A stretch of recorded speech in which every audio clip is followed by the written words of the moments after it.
ഓം ഹരിശ്രീ ഗണപതയേ നമ. അവിഘ്നമസ്തു.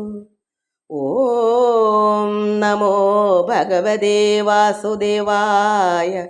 ശ്രീകൃഷ്ണ പരമാത്മനേ നമ. സർവഭക്തമക്കൾക്കും എൻ്റെ വിനിതമായ പ്രണാമം.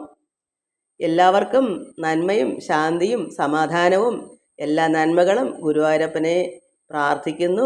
ഭഗവാൻ എല്ലാവർക്കും നൽകണമെന്ന്, എല്ലാവർക്കും ശാന്തിയുമെല്ലാം ഭഗവാന്റെ കൃപയും എല്ലാം നൽകണമെന്ന് പ്രാർത്ഥിക്കുന്നു. ഓം ലോകാ സമസ്ത സുഖിനോ ഭവന്തു. നമ്മൾ നാരായണീയം ദശകം 53 ധേനുക അസുരവധമാണ് വായിച്ചുകൊണ്ടിരിക്കുന്നത്. അതായത് ഇവിടെ ഭഗവാൻ കൃഷ്ണൻ്റെ കൂട്ടുകാരനായ സുധാമാവും ജ്യേഷ്ഠനായ ബലരാമനും കൂടെ ധേനുക വനം കാണാനായിട്ട് വനത്തിൽ പോയി. അവിടെ ഒരു പനം മരത്തിൽ നിന്നും ബലരാമൻ കയറി ഉലുക്കി പഴങ്ങളെല്ലാം താഴേക്ക് വീണ് സൗണ്ട് കേട്ട് അവിടെ ധേനുകാസുരൻ വന്ന് ചാടി വീണു ബലരാമൻ്റെ നേരെ. അങ്ങനെ ഏറ്റുമുട്ടി ധേനുകനെ വധിച്ചു. ഒടുവിൽ അത് ധേനുകൻ്റെ പ്രത്യഗണങ്ങൾ അറിഞ്ഞും കൊണ്ട് കുറുക്കന്മാരായിട്ട് നേരിട്ട് വന്ന് ബലരാമനോട് എതിർത്ത്. എല്ലാവരെയും ഭഗവാൻ എന്ത് ചെയ്തു? രണ്ടുപേരും കൂടി, ജ്യേഷ്ഠനും കൃഷ്ണനും കൂടെ ബലരാമൻ ജ്യേഷ്ഠൻ, ഈ കുറുക്കന്മാരായി പ്രത്യഗണങ്ങൾ വന്ന് ചോദിക്കാനും വഴക്കിനും വന്നപ്പോൾ ഈ ഞാവൽപ്പഴങ്ങൾ പറക്കി കളിക്കും പിള്ളേർ എറിയുമല്ലോ, അതുപോലെ ഇവരെയൊക്കെ ഓരോന്നോരോന്നായി ജ്യേഷ്ഠനും അനുജനും കൂടെ എറിഞ്ഞങ്ങ് കൊന്നെല്ലാത്തിനെയും. അതാണ് നമ്മൾ വായിച്ചുകൊണ്ടിരുന്നത്. നമുക്ക് ഇനി 7-ാം ശ്ലോകം വായിക്കാം. ശ്ലോകം 7.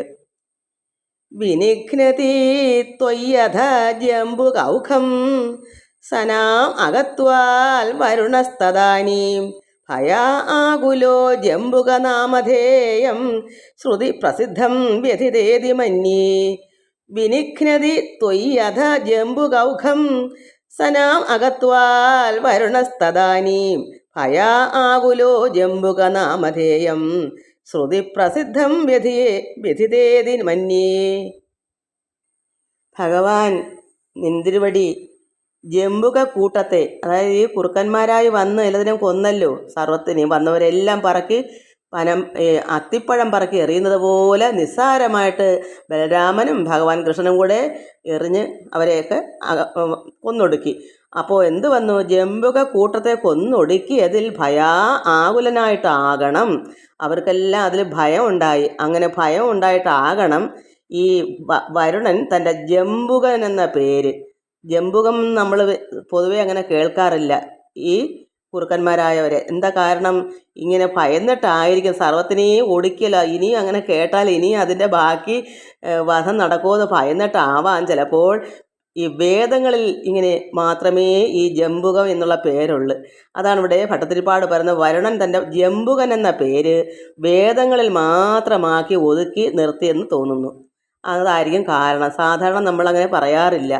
അതുകൊണ്ടാണ് ഇവിടെ ഭട്ടതിരിപ്പാട് പറയുന്നത്. ചിലപ്പോൾ അവർ ഭയന്നിട്ടാവും ഈ ജംബുക എന്നുള്ള പേര് അതെല്ലാത്തിനെയും അത്തിപ്പഴം പറക്കി എറിയുന്നത് പോലെ കൊന്നൊടുക്കൊണ്ട് ഭയന്നിട്ടാകും. വേദങ്ങളിലൊന്നും നമ്മളങ്ങനെ പേര് വേദങ്ങളിൽ മാത്രമേ ഇങ്ങനെ വായിക്കുമ്പോൾ നമ്മൾ കേൾക്കുന്നുള്ളൂ. സാധാരണയായി അങ്ങനെ പറയാറില്ലാത്ത അതായിരിക്കും എന്ന് തോന്നുന്നു എന്ന് ഇവിടെ ഭട്ടതിരിപ്പാട് ഭഗവാനോട് പറയുന്നു. ശ്ലോകം 8. തവ അവതാരസ്യ ഫലം മുരാരേ സംജാതം അദ്യേതി സുരേർനുതസ്ത്വം സത്യം ഫലം ജാതം ഇഹേ ഇതിഹാസേ ബാലേ സമം താലഫല അന്യപുങ്ക്ത. തവ അവതാരസ്യ ഫലം മുരാരേ സംജാതം അദ്യേതി സുരേർനുതസ്ത്വം സത്യം ഫലം ജാതം ഇഹേതിഹാസേ ബാലേ സമം താലഫലാന്യഭുക്ത. ഇവിടെ ഇത് 8-ാം ശ്ലോകത്തിൽ എന്താ പറയുന്നത്? ധേനുകൻ എന്ന ദേവവൈരി, അതായത് ദേവന്മാരുടെ ശത്രുവാണല്ലോ ധേനുകൻ, എല്ലാ അസുരന്മാരും. അപ്പോൾ ധേനുകൻ എന്ന ദേവവൈരി വെച്ചാൽ ദേവന്മാരുടെ ശത്രുവിനെയും കൂട്ടരെയും. കാരണം കുറുക്കന്മാരായി വന്നതെല്ലാം അവരുടെ കൂട്ടരാണല്ലോ, അവരുടെ ഗണങ്ങളാണ്. ഇവൻ വധിച്ചെന്നായപ്പോഴത്തേക്ക് എല്ലാവരുടെ ചോദ്യം ചെയ്യാനായിട്ട് വന്ന് ഭൃത്യഗണങ്ങൾ കുറുക്കന്മാരുടെ രൂപത്തിൽ. അപ്പോൾ ദേവവൈരിയെയും കൂട്ടരെയും ഭഗവാൻ നിഗ്രഹിച്ചത് കണ്ട് ആരാ? ദേവകൾ. കണ്ട് സന്തുഷ്ടരായി ദേവകൾ. എന്താ പറയുന്നത്? മുരാരേ, അങ്ങയുടെ അവതാര ഫലം ഇപ്പോൾ സംഭവിച്ചു എന്ന് പറഞ്ഞ് സ്തുതിച്ചു. കാരണം ഭഗവാൻ അവതരിച്ച എന്തിനാ?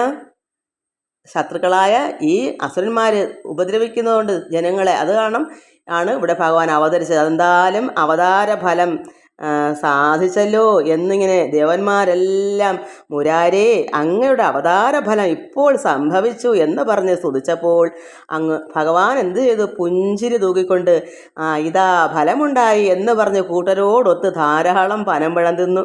ശരിയാ, ഈ ഫലമുണ്ടായി എന്ന് ഭഗവാൻ തിരിച്ചങ്ങോട്ട് പറഞ്ഞു.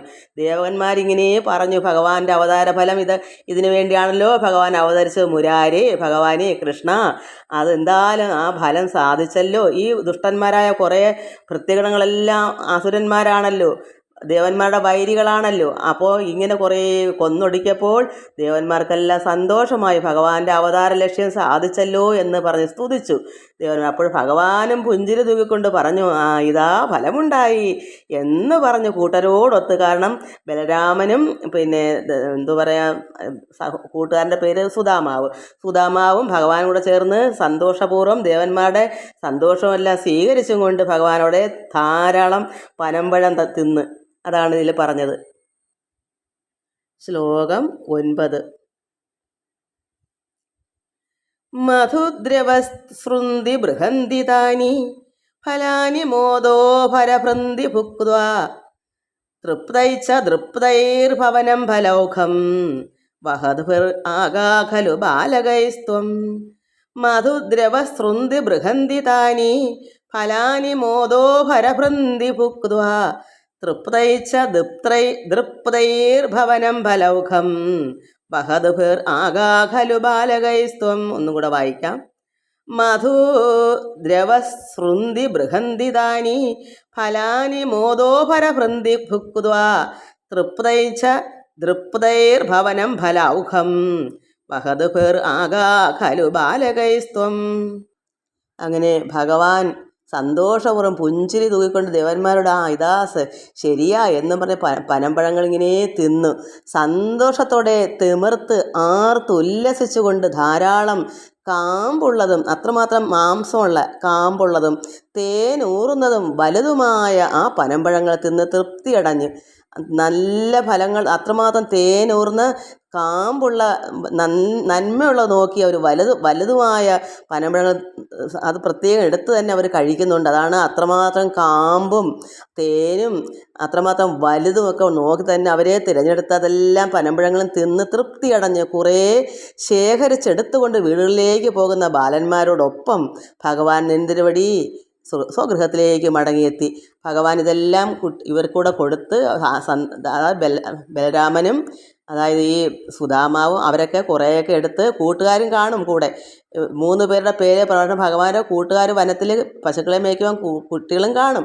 അവരെല്ലാം അത് തിന്ന് തൃപ്തിയായിട്ട് കുറേ ശേഖരിച്ച് അവരവരുടെ വീടുകളിലേക്കും കൊണ്ടുപോയി. ഭഗവാനും സന്തോഷത്തിലേക്ക് തന്നെ ഭഗവാന്റെ ഗൃഹത്തിലേക്ക് ഭഗവാനും മടങ്ങിയെത്തി. 10ാം ശ്ലോകം വായിക്കാം. ശ്ലോകം 10. ഹതോ ഹതോ ധേനുക ഇത്യുപേത്യ ഫലാന്യതദ്ഭിർമധുരാണി ലോകൈ ജയേതി ജീവേതി നുതോ വിഭോത്വം മരുൽ പുരാധീശ്വര പാഹി രോഗാൽ. ഹതോ ഹതോ ധേനുക ഇത്യുപേത്യ ഫലാന്യതദ്ഭിർമധുരാണി ലോകൈ ജയേതി ജീവേതി നുതോ വിഭോത്വം മരുൽ പുരാധീശ്വര പാഹി രോഗാൽ. ഇവിടെ പറയുന്നു, അങ്ങനെ വീടുകളിലേക്ക് ബലരാമന്മാരോടൊപ്പം ഭഗവാനും സ്വഗൃഹത്തിലേക്ക് മടങ്ങിയെത്തി. അങ്ങനെ മടങ്ങിയെത്തുന്ന വഴിക്ക് എന്താ അവർ പറഞ്ഞുകൊണ്ട് പോകുന്നത്? ധേനുകനെ കൊന്നു എന്ന് പറഞ്ഞുകൊണ്ട് അടുത്തണഞ്ഞ് മധുരമുള്ള ആ പഴങ്ങൾ ധാരാളം തിന്നുകൊണ്ട് ജനങ്ങൾ അങ്ങ് സർവോത്കർഷേണ വർത്തിച്ചാലും, അതായത് ദീർഘായുഷ്മാനായി ഭവിച്ചാലും എന്ന് സ്തുതിച്ച് ഭഗവാനോട് ഇങ്ങനെ അവരെല്ലാവരും കൂടെ ചേർന്ന് പറയുകയാണ്. ഭഗവാനെ ആഘോഷം, ആണ് ആരാ ഭഗവാൻ ബലരാമനാണ് കൊന്നത്. എന്നിട്ട് ബാക്കി എല്ലാവരെയും അസുരൻ്റെ ബാക്കി ഭൃത്യഗണങ്ങൾ അവരുടെ ഭൃത്യന്മാരെ എല്ലാം കുറുക്കന്മാരായിരുന്ന എല്ലാവരെയും വധിച്ചപ്പോൾ ഇവർക്ക് സന്തോഷമായി. അപ്പോൾ ഈ പോകുന്ന വഴിയിലെല്ലാം ഇവർ ആർത്ത് ഉല്ലസിച്ച് എങ്ങനെയാ ധേനുകനെ കൊന്നു എന്ന് പറഞ്ഞും കൊണ്ട് അടുത്തണഞ്ഞ് മധുരമുള്ള ആ പഴങ്ങൾ ധാരാളം തിന്നുകൊണ്ട് അവിടെയുള്ള ജനങ്ങളെല്ലാം ഇവർ കൊണ്ടുപോകുന്നതും കൂടെ കാണുമ്പോൾ ഓരോ ജനങ്ങളും വന്ന് ഈ ജയാഘോഷം മുഴക്കുമ്പോൾ കണ്ടുകൊണ്ട് നിന്ന ജനങ്ങളും കൂടെ വന്ന് ഇവരെ കയ്യിൽ നിന്ന് ഈ പനമ്പഴം വാങ്ങി കഴിക്കുമല്ലോ. എനിക്കും താ. അപ്പോൾ ഈ വിളിച്ച് കൂവിക്കൊണ്ട് ഇങ്ങനെ പോകുമല്ലേ കുട്ടികൾ. ധേനുകനെ കൊന്നു എന്ന് പറഞ്ഞുകൊണ്ട് അടുത്തണഞ്ഞ് മധുരമുള്ള ആ പഴങ്ങൾ ധാരാളം തിന്നുകൊണ്ട് ജനങ്ങൾ അങ്ങ് സർവോത്കർഷേണ വർത്തിച്ചാലും, അതായത് ദീർഘായുഷ്മാനായി ഭവിച്ചാലും എന്ന് സ്തുതിച്ച്, അങ്ങനെയുള്ള ഭഗവാനെ വിഭോ ഗുരുവായൂരപ്പ ആര് പറയുന്നു ഇത്? ഭട്ടതിരിപ്പാട്. അങ്ങ് എന്നെ രോഗവിമുക്തനാക്കി രക്ഷിച്ചാലും, അതായത് ഇതല്ല ഇങ്ങനെ ആർത്ത് പറയുന്ന സന്തോഷം ഇവിടെ ഭട്ടതിരിപ്പാട് പറയുന്ന അങ്ങനെയുള്ള ഭഗവാനെ ഗുരുവായൂരപ്പ അങ്ങ് എന്നെ രോഗവിമുക്തനാക്കി രക്ഷിച്ചാലും നമ്മൾ ഓരോരുത്തരും ഇങ്ങനെ അത് മനസ്സിലാക്കി പറയണം. ഭഗവാനെ അവിടുന്ന് ഒന്നും അസാധ്യമല്ല. ഇതെല്ലാം നമ്മൾ വായിക്കും മനസ്സിലായി, ഇതെല്ലാം ഭഗവാന്റെ കയ്യിലിരിപ്പാണ് ഇത്രയും അത്ഭുതങ്ങൾ. അപ്പോൾ നമുക്കൊക്കെ ഉള്ള എന്താ വെറും നിസ്സാരമായ കാര്യങ്ങളാണ്. അതൊക്കെ ഭഗവാനോട് പറഞ്ഞാൽ എന്താ കേൾക്കാത്തത് ഭഗവാൻ? എല്ലാം നമ്മൾ പറയാത്ത പാട് നമ്മൾ അറിഞ്ഞു പറയണം. എല്ലാവർക്കും നമസ്കാരം. ഓം ലോകാ സമസ്ത സുഖിനോ ഭവന്തു. സർവത്ര ഗോവിന്ദ നാമ സങ്കീർത്തനം. ഗോവിന്ദ ഗോവിന്ദ.